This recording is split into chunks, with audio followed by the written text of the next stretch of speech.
Assalamualaikum warahmatullahi wabarakatuh. Terima kasih atas kunjungannya di channel ini.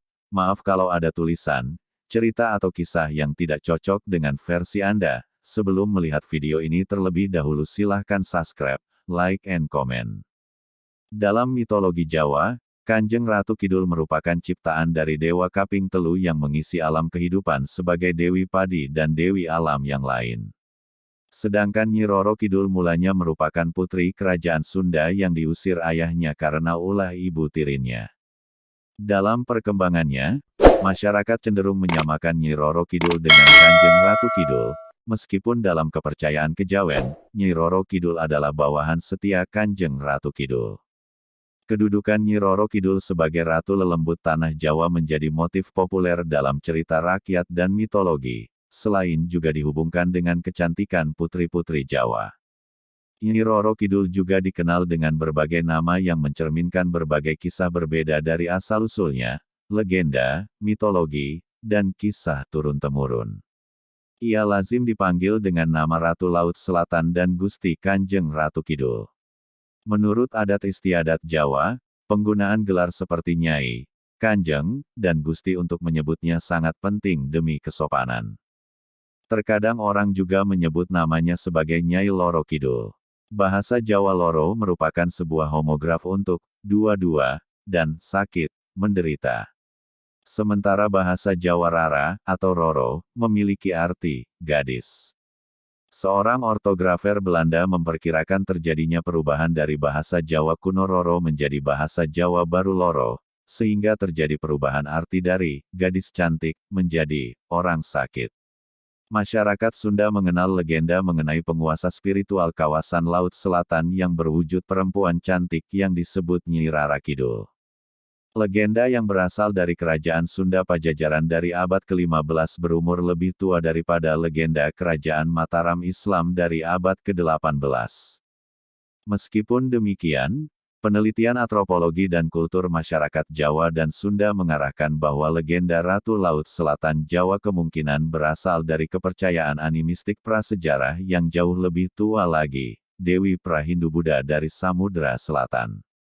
Ombak Samudra Hindia yang ganas di pantai selatan Jawa, badai serta terkadang tsunami, kemungkinan telah membangkitkan rasa hormat serta takut terhadap kekuatan alam, yang kemudian dianggap sebagai alam spiritual para dewata serta lelembut yang menghuni lautan selatan yang dipimpin oleh ratu mereka, sesosok dewi, yang kemudian diidentifikasikan sebagai Ratu Kidul. Dewi Kadita. Salah satu cerita rakyat Sunda menceritakan Dewi Kadita, putri cantik dari kerajaan Sunda Pajajaran, yang melarikan diri ke lautan selatan setelah diguna-guna. Guna-guna tersebut dikeluarkan oleh seorang dukun atas perintah saingannya di istana, dan membuat putri tersebut menderita penyakit kulit yang menjijikkan. Ia melompat ke lautan yang berombak ganas dan menjadi sembuh serta kembali cantik. Para lelembut kemudian mengangkatnya menjadi Ratu Lelembut Laut Selatan yang legendaris. Versi yang serupa adalah Kandita, putri tunggal Raja Munding Wangi dari Galuh Pakuan. Karena kecantikannya, ia dijuluki Dewi Srengenge, Dewi Matahari. Meskipun mempunyai seorang putri yang cantik, Raja Munding Wangi bersedih karena ia tak memiliki seorang putra yang dapat menggantikannya sebagai raja. Raja kemudian menikah dengan Dewi Mutiara dan mendapatkan putra dari pernikahan tersebut. Dewi Mutiara ingin putranya dapat menjadi raja tanpa ada rintangan di kemudian hari, sehingga ia berusaha menyingkirkan Kandita. Dewi Mutiara menghadap raja dan memintanya untuk menyuruh Kandita pergi dari istana. Raja berkata bahwa ia tidak akan membiarkan siapapun yang ingin bertindak kasar pada putrinya. Mendengar jawaban itu, Dewi Mutiara tersenyum dan berkata manis sampai raja tidak marah lagi kepadanya. Keesokan harinya, sebelum matahari terbit, Dewi Mutiara mengutus pembantunya untuk memanggil seorang tukang tenung. Dia menyuruh sang dukun untuk meneluh Kandita. Pada malam harinya, tubuh Kandita gatal-gatal dipenuhi kudis, berbau busuk dan penuh bisul. Ia menangis tak tahu harus berbuat apa. Raja mengundang banyak tabib untuk menyembuhkan Kandita serta sadar bahwa penyakit tersebut tidak wajar, pasti berasal dari guna-guna. Dewi Mutiara memaksa sang raja untuk mengusir putrinya karena dianggap akan mendatangkan kesialan bagi seluruh kerajaan. Karena sang raja tidak menginginkan putrinya menjadi gunjingan di seluruh kerajaan, ia terpaksa menyetujui usulan Dewi Mutiara untuk mengasingkan putrinya dari kerajaan. Kandita pergi berkelana sendirian tanpa tujuan dan hampir tidak dapat menangis lagi. Ia tidak dendam kepada ibu tirinya, melainkan meminta agar Sang Hyang Kersa mendampinginya dalam menanggung penderitaan. Hampir 7 hari dan 7 malam, akhirnya ia tiba di Samudra Selatan. Air samudra itu bersih dan jernih, tidak seperti samudra lain yang berwarna biru atau hijau. Tiba-tiba ia mendengar suara gaib yang menyuruhnya terjun ke dalam laut selatan. Ia melompat dan berenang, air samudra selatan melenyapkan bisulnya tanpa meninggalkan bekas, malah membuatnya semakin cantik. Ia memiliki kuasa atas samudera selatan dan menjadi seorang dewi yang disebut Nyi Roro Kidul yang hidup abadi. Kawasan pantai Palabuhan Ratu secara khusus dikaitkan dengan legenda ini. Putri Banyu Bening Gelang Kencana. Dalam salah satu cerita rakyat Sunda, Banyu Bening air jernih, menjadi ratu dari kerajaan Joyokulon. Ia menderita lepra kemudian berkelana menuju selatan. Ia ditelan ombak yang besar dan menghilang ke dalam samudra. Putri Aurora Balkis. Menurut para guru ahli spiritual, tentunya sudah pernah mengalahkan kesaktiannya. Nyi Roro Kidul atau Putri Aurora Balkis lahir saat Ratu Balkis mengasingkan diri dan bertapa asbab kesedihan sepeninggalnya Nabi Sulaiman karena kembali negeri tersebut diambang kehancuran dan kesesatan.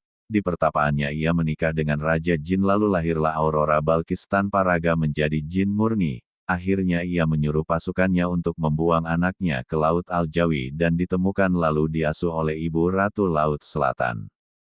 Meskipun dalam kepercayaan kejawen dan spiritual, Putri Roro Kidul adalah putri yang terbuang dari negeri Sabah. Setelah dewasa, ia sudah diberi kesaktian dan kekuasaan dengan senjata tongkat permata dan selendang. Tongkatnya lebih kuat daripada tongkat yang dimiliki Nyi Blorong. Senjata selendang tersebut dapat digunakan untuk memanggil ombak dan angin yang sangat besar di laut pantai selatan. Lalu ia membangun kerajaan di pantai selatan sebelah kanan untuk mendampingi Ratu Laut Selatan yang sangat mencintainya sebagai anak. Ia selalu menunggu perintah dari Ratu Laut Selatan selaku ibu angkatnya dan konon belum pernah menikah. Ketika Sunan Gunung Jati memperkenalkan Sunan Kalijaga kepada Ratu Pantai Selatan Rara Kadita, dan Nyi Roro Kidul Aurora Balkis ikut dimuslimkan oleh kedua waliullah. Nyi Roro Kidul dan Nyi Blorong. Artikel utama, Nyi Blorong. Nyi Roro Kidul terkadang digambarkan berwujud putri duyung dengan tubuh bagian bawah berwujud seekor ular atau ikan, terkadang pula digambarkan sebagai wanita yang amat cantik. Ia dipercaya mengambil jiwa siapapun yang ia inginkan, terkadang ia disebut memiliki wujud ular. Kepercayaan ini mungkin berasal dari legenda tentang putri Pajajaran yang menderita penyakit lepra. Penyakit kulit yang dialami putri tersebut kemungkinan dianggap sama seperti ular yang berganti kulit.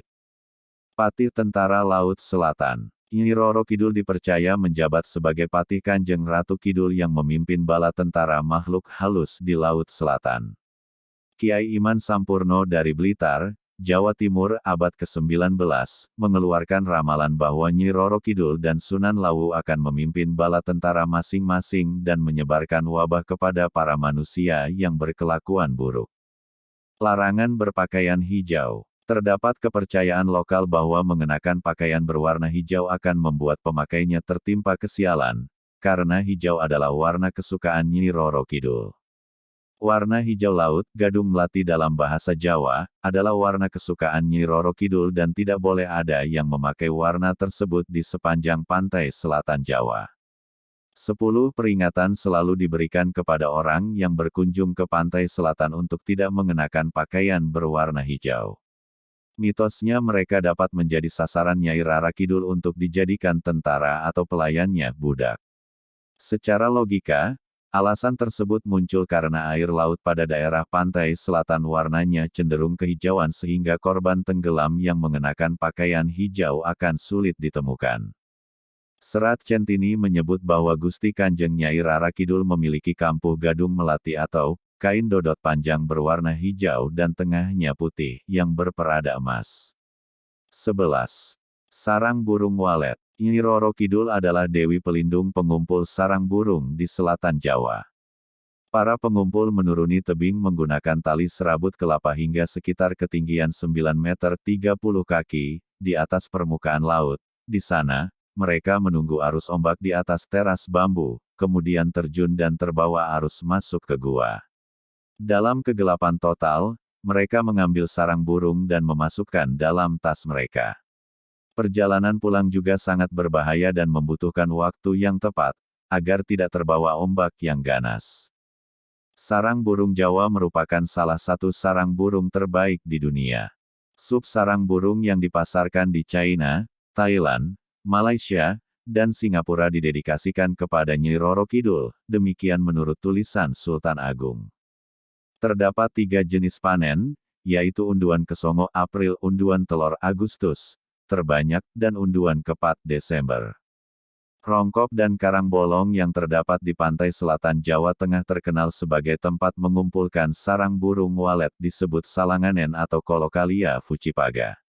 Proses panen terkenal karena juga dilakukan pertunjukan wayang serta tarian ritual yang diiringi musik gamelan. Setelah panen selesai, masyarakat memberikan persembahan yang disebut Ranjang Nyi Roro Kidul. Persembahan tersebut digantung bersama dengan kain batik dan cermin yang diletakkan di atas bantal berwarna hijau. Nyi Roro Kidul sering kali menjadi tokoh dalam perfilman Indonesia, seperti Kutukan Nyai Roro Kidul, Bangunnya Nyi Roro Kidul, Dewi Angin-Angin, Susuk Nyi Roro Kidul, Sinetron Nyi Roro Kidul, dan sebagainya.